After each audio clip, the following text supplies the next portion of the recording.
Hello. We started off the season quite well. Let's have a wee look.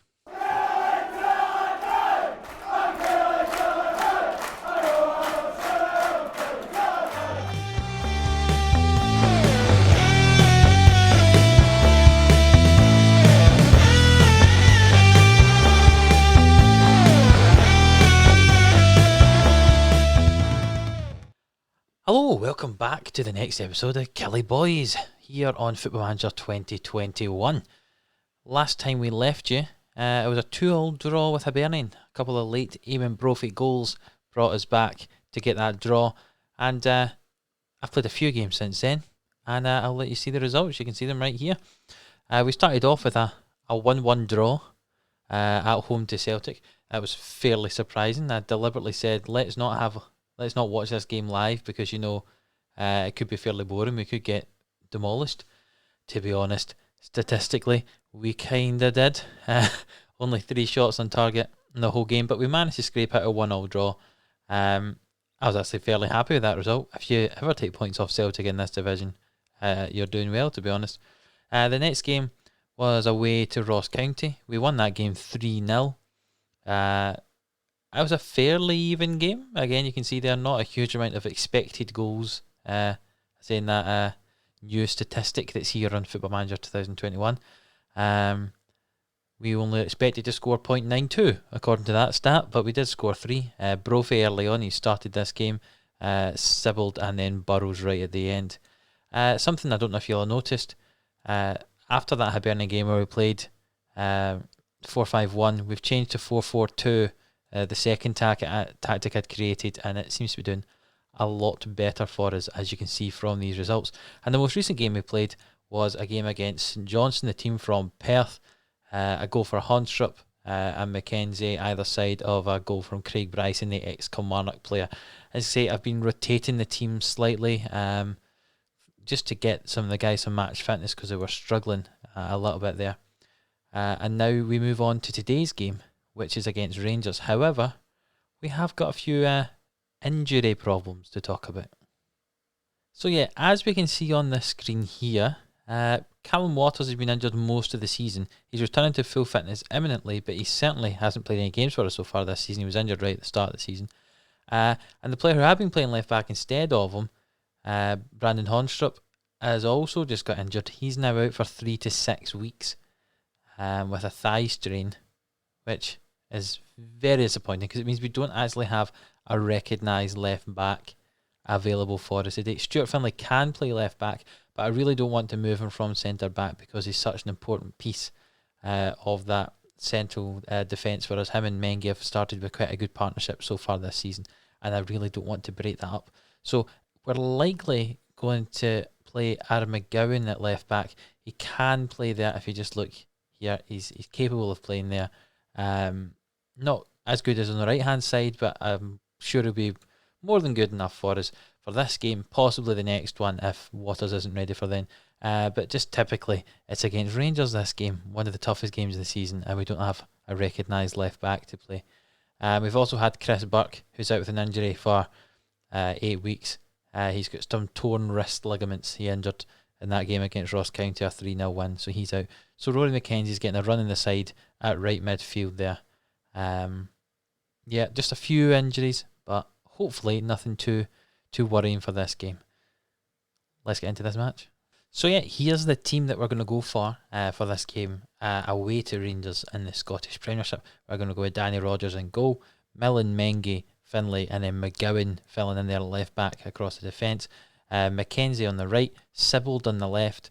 Both him and Burrows have been playing fairly well, but Sybil's getting the start today. And then we're going to go with Dicker and Malumbu in the middle. Power is statistically and star rating wise the best player in that midfield, but he's not been playing as well as the other two, in my opinion, so far this season. So that's why they both get the start. And then up front, Brophy's been playing really well for us after those 2 goals off the bench against Hibs.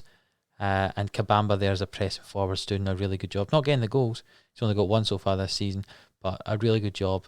He kind of drops into this midfield to help out as well, because Rangers are playing with 5 in midfield, 3 in the centre of the park. So Kabamba coming in to hopefully pick up that defensive midfielder will be very, very useful for us. Now, for these team talks, I'm not quite sure the change now. Obviously, it used to be, aggressive, assertive and stuff like that. And now we've got gestures. And I'm never quite sure what I want to do. I think I'll go with pump fists today. And I'll agree with what Andy Millen's saying. We've been on a good run lately, so go out and impress me.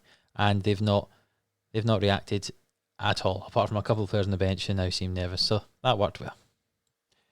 Here we go. Game against Rangers. Early highlight. Barisic with the ball, plays it to Jack. Jack back to Barisic. Barisic to Kent. Jack, Barisic, Zungu, Davis, Morelos. Dicker intercepts, plays it forward. Goes and wins the ball. Tavernier cuts inside to Davis. We're backs against the wall already, 3 minutes into this game. Tavernier overlapping Morelos. And that's 1-0 already. This is possibly not going to be great. I meant to say, if you didn't see already, we're on 2D. I much prefer being able to see the full action on the pitch. But you see we've got replays in 3D, which I just realised I skipped that one. But replays have been 3D, but I like to see the whole pitch in 2D, and I still quite like 2D. Let's try and play some shorter passing. I'll agree with you, Andy. Let's have a look at some shorter passing. So it's a corner for Rangers. Pings to the back post, and Morelos has scored 2. That's just perfect. Just what we want to see. I've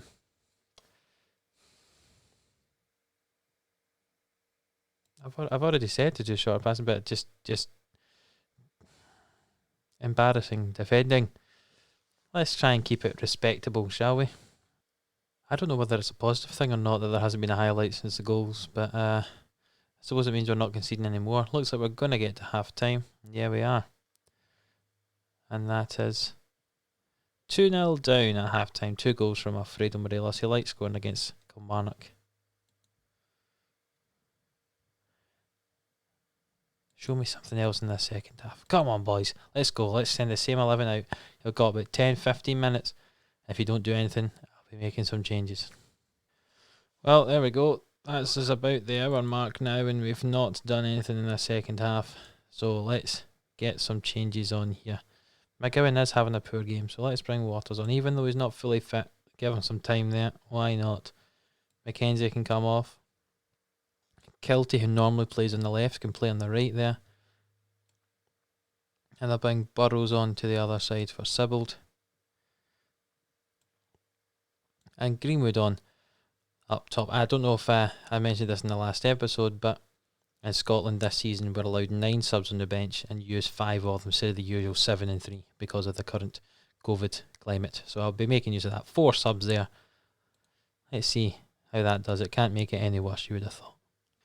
Another chance for Rangers. Corner swung in, cleared by Finlay. Now Brophy runs with it. He's got Greenwood in support, but he's just going to go himself. Is he going to cut back? He's cut the ball back. Burrows. Oh! Off the crossbar. What an effort for the young man. Good chance there, but not quite. 5 minutes to go. Not much going on here. We just saw that one highlight from us, and 3 minutes added time just trickling out, it looks like here. Yeah, that's full time. Rangers win 2-0. I suppose on the face of it, not a hugely disappointing result. I mean, obviously you don't like to lose, but we weren't demolished by a team that we were probably expected to be well beaten by. The match stats, the Rangers were definitely more in control, but we had a few chances. But yep, we move on. We weren't expecting to win that one, but we'll look to win the next one against Dundee United.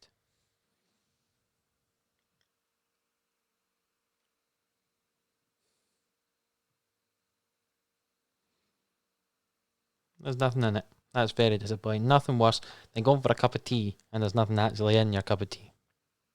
Right, so here we are for our second game of the episode, and that is at home to Dundee United on Friday night. Our team for this game is going to be Rodgers and goal, with Millen, Mengie, Finlay and McGowan still left back. Waters isn't quite ready. 45 minutes of action it says is available for, so he's going to stay on the bench. So McGowan stays on the left-hand side of the defence. The midfield is Mackenzie, Dicker and Power and Sibbald, and then Greenwood and Brophy up front. Bringing Greenwood in for Kabamba, just a wee bit of rotation. And as you can see, Burrows slightly injured, Malumbu slightly injured, Pinnock is struggling for fitness, as is Waters. We've got a lot of players not quite fully fit, so the team almost really picked itself today with those few injuries in there, the players I might have considered bringing in. But yeah, let's get into this game and let's hope for a bounce back after that loss to Rangers. Here we go. Let's see if we can successfully recover from that 2-0 defeat. Oh, an early highlight. Robson plays the ball into Fotheringham for Dundee United. They're just passing the ball about here. He's driving now up the wing. Sporle there is someone we considered signing, actually. Instead of Sibbald, Sporle costs about twice as much, so that's why I ended up with Sibbald. Counting the pennies, especially with Kilmarnock. But I've been fairly happy with Sibbald. I think it was a good decision so far for that left-hand side of that midfield. Yeah, not much happened in that attack there. And here's another highlight. Free kick taken by Mengi to Millen. Power in the middle of the park. Back to Mengi. Oh, Brophy. He looked offside to me. Yeah, he was. See, my eyes are better than I think. Even with these glasses. Half an hour gone. Only a couple of chances for each side. Not any huge clear-cut chances, I wouldn't have said. The team's playing, averagely. Oh, corner. Sibbald. Ball in. Oh, it's taken by the goalkeeper. And it's bluttered up the pitch. McGowan wins that. Finds Mengi. Mengi needs to get back across to his right position. Good. And Rogers brings the ball up the pitch. Robson collects. Up to Sporle. Fotheringham gets past Power there. Fuchs. Robson. And now we've got a chance to counter-attack. McKenzie driving at the defence. He's going to take it himself. Oh, what a goal, son. Ho, ho, ho, ho. Unbelievable, Rory McKenzie. I'm looking forward to seeing that in 3D. 1-0 to Kilmarnock. Here he goes. He just breaks away. Turn of pace. The defenders are interested in Brophy. And McKenzie just runs past them all and slots that. He really shouldn't be scoring at the near post. But you know what? We'll take it. There we go. What a goal. 1-0 Kilmarnock. And that's taking us to half-time. It looks like, 1-0 to Kilmarnock at half-time. I'm very happy there with that performance from Killie so far. Let's do a wee hands in pockets. What does that mean? Reluctantly facing the team. No, I don't want that. Point the finger. Things are going well, but we know you're capable of even better. Jake, what is it? Why are you always so nervous? I don't understand that. But let's go on to the second half. Keep the performance going. We've played an hour now. We've not had a highlight in the second half so far. So I think we're going to make a quick change. Maybe not lots of changes like we normally do, but just a quick change. Just to give some fresh legs on the pitch there. McGowan's not playing particularly well at left back, so we'll bring Waters on for a wee half hour just to bring him back to fitness. And Greenwood's not done much, so we'll bring on Nicky Kabamba to partner Brophy up top there. Let's keep going. Let's see if we can get a second to try and put this game beyond doubt. It's been a very equal game so far, so we really could do with a second goal just to be a little bit more comfortable in this game. 10 minutes ago, we've not seen a highlight since the changes. We're going to make some more subs just to freshen up that midfield, I think. If Tishbola can come on for Power. Power's on a yellow. We don't want him to get another yellow. Power and Dicker are almost dead set for yellow cards if you actually watch Kilmarnock in real life, because they like a challenge, I'll say that. But yeah, Tishbola can come in there in the midfield, and actually the rest of the midfield's playing really well. I don't really want to change them too much, so I think I'll just confirm that and we'll keep playing. Maybe later on in the game I might take off Brophy and bring on another striker. Just waste some time now at the end of the game. Bring on Mitch Pinnock up front for Eamon Brophy, and they're out dead on their feet out there. Bring on Kiltie on for the goal scorer McKenzie. Couple of minutes to go. Let's see this out. 4 minutes added time, and it's a chance. Throw in from Waters to Pinnock, cross in Kiltie. Oh, just wide. That's a real chance to put that game beyond doubt. Let's hope it doesn't come back to bite us. 30 seconds. I was just looking at that countdown the clock. Oh, how are we? 95. Oh, full time. Thank goodness. There we go. Well, a 1-0 victory for Kilmarnock. That will do me perfectly fine. I was fairly happy with that. A good win for us, I agree. Everyone's inspired and motivated by that there. I'll do this interview in the tunnel. A goal, a place shot in the bottom corner was one of the highlights of the match. It definitely was, yes. Mackenzie was one of the best players on the pitch. I think he'll think twice before making. I didn't even know that he'd made comments about me, but we'll just say sure he'll think twice before he does anything.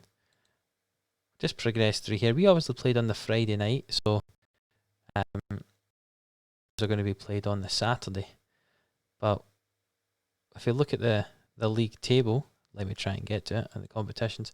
Look at the league table. That's us currently up actually in third position. I know a lot of the teams below us have got games in hand, but only teams that can overtake us are Hibs and Celtic. So, you know, a nice solid start. 3 wins, 2 draws and a loss. And in that, we've played both the Old Firm teams. So in theory, both of the hardest games of the season so far. Looking at the schedule, I think what we're going to do is I'll play these games off camera and we'll come back and play some of the games in our Betfred Cup group. For anyone that doesn't know, the Betfred Cup is the Scottish League Cup, but we play a group stage to begin with. The top 4 teams from last year in the Scottish Premiership progress automatically to the knockout stages. The other teams in the Premiership and the other divisions below the Championship, League 1, League 2 play in a group stage that's split into local areas. It's north and south, and then there's 4 divisions in each 4 divisions in the north, 4 divisions in the south, and our group here is with Dunfermline, Partick Thistle, Stenhouse Muir and Stranraer. So we're the only Premiership side in it, so we'd hope to win that group. The winner of each group progresses through to the knockout stage with those other teams that have already progressed through. So as I say, looking at that schedule there, it looks like we're going to come back for a double header against Stranraer and Partick Thistle in the Betfred Cup Group H. Just hopefully there's some games that we should be winning fairly easily. I say fairly easily, to try and get some exciting goal scoring action for you to watch from home. So it was good to see you again today. I hope you enjoyed the video. If you did, leave a like, subscribe to the channel, and hit that wee bell icon so you can get notifications when the next video is going up. So nice to see you guys, and yeah, see you in the next one.